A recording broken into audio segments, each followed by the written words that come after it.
Kami akan berusaha untuk sama-sama memiliki tanggung jawab, meskipun semuanya menjadi leadernya adalah di KPK, tapi semuanya punya tanggung jawab. Itu yang dapat saya sampaikan.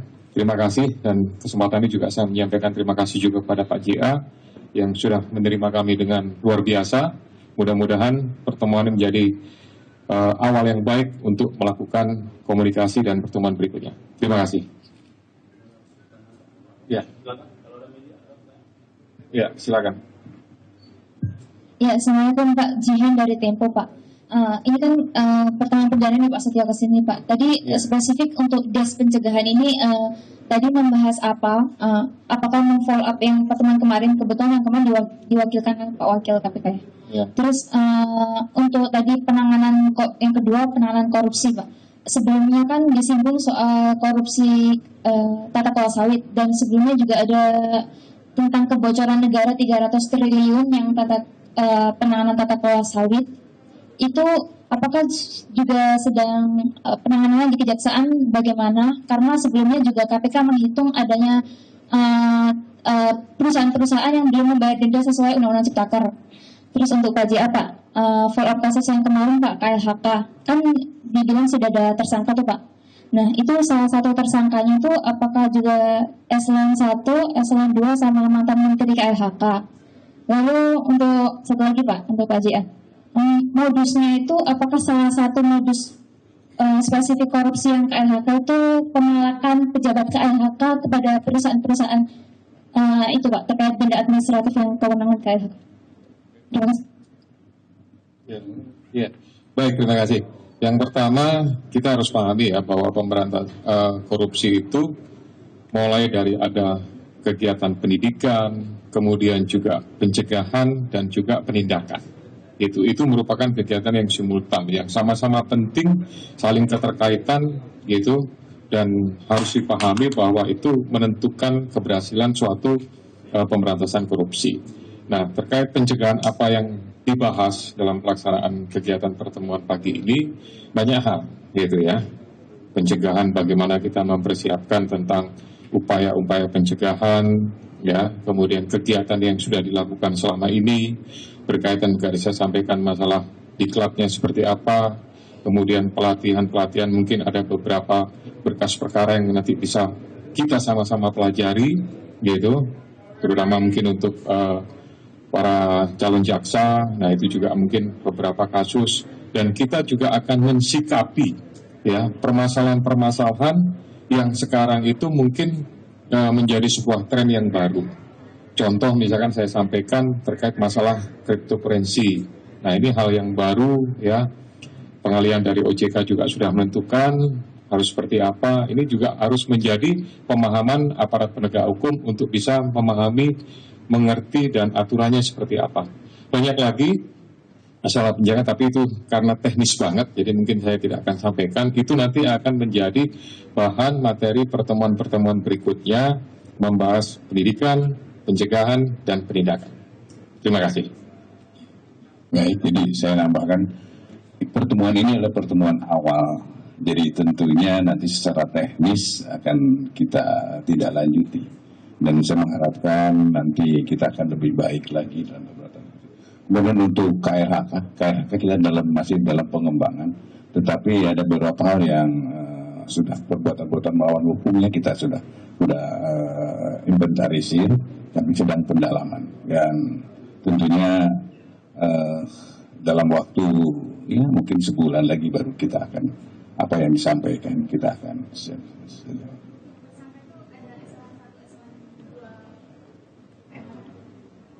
yang masih ada.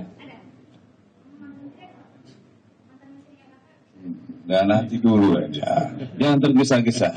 Ya, oke. Satu lagi ya. Ya. Pak, izin update Pak terkait dengan kasus Hasto mungkin dari KPK dan juga untuk jaksa agung. Saya kira gini, kita batasi saja gitu pertanyaan yang berkaitan dengan pertemuan KPK dengan pertemuan hari ini ya. Baik, mungkin selanjutnya untuk sejauh mana sih Pak peran Satgas anti korupsi dari Kejagung sendiri, dan mungkin untuk pola kerja sama KPK dan Kejagung ke depannya aja Pak. Terima kasih. Baik, Dan tentunya tadi seperti yang disampaikan oleh Pak Ketua, bahwa kita ke depan akan lebih bersinergi lagi. Itu sekarang kalau dikatakan kita tidak bersinergi, kita bersinergi. Setiap langkah kita selalu koordinasi. Dan memang koordinasi tidak harus saya sampaikan kepada teman-teman tentunya. Karena secara teknis banyak setiap saat kami berkoordinasi dengan KPK. Tapi yang Satgas yang ada memang itu Satgas yang dibentuk adalah dalam rangka untuk percepatan penanganan perkara. Jadi bukan hal-hal Satgas itu di luar tugas struktural yang kami. Satgas ini adalah dibentuk Satgas adalah hanya dalam rangka untuk percepatan penanganan. Itu. Ya. Cukup ya? Ya. Baik. Ya.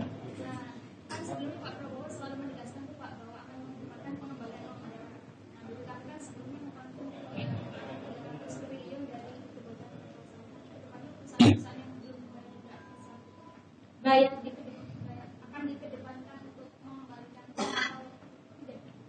kemarin kan kita udah ada 5 korporasinya.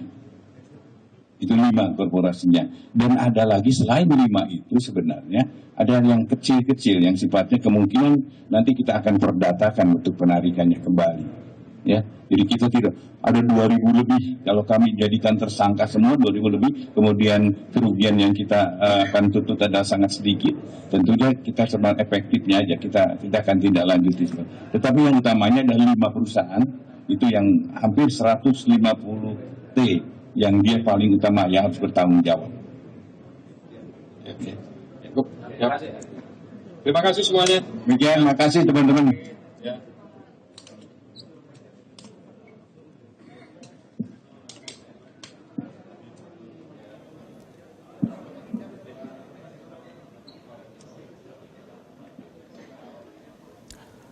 Pemirsa, Anda menyaksikan Breaking News Metro TV. Kami akan mengajak Anda bergabung dengan rekan Elma Rosana yang berada di kawasan Blok M Jakarta. Ini berkenan dengan pimpinan KPK yang menemui Jaksa Agung. Elma, selamat siang. Apa saja dalam pertemuan ini yang tadi sudah dibahas? Ya, Anggi dan juga pemirsa, memang pertemuan perdana dari Jaksa Agung Burhanuddin bersama dengan Ketua KPK yang baru yakni Setio Budianto. Tadi memang dikabari bahwa pertemuan ini berlangsung tidak terlalu lama, yaitu singkat saja tadi tidak kurang lebih dari 1 jam. Nah, untuk pertemuan perdana ini memang berfokus pada sinergi antara Kejaksaan Agung dan juga Komisi Pemberantasan Korupsi. Karena kita tahu bahwa Komisi Pemberantasan Korupsi ini baru saja memiliki pemimpin yang baru. Maka tadi dari Kejagung yang disampaikan oleh Jaksa Agung Burhanuddin mengatakan akan bersinergi untuk kedepannya.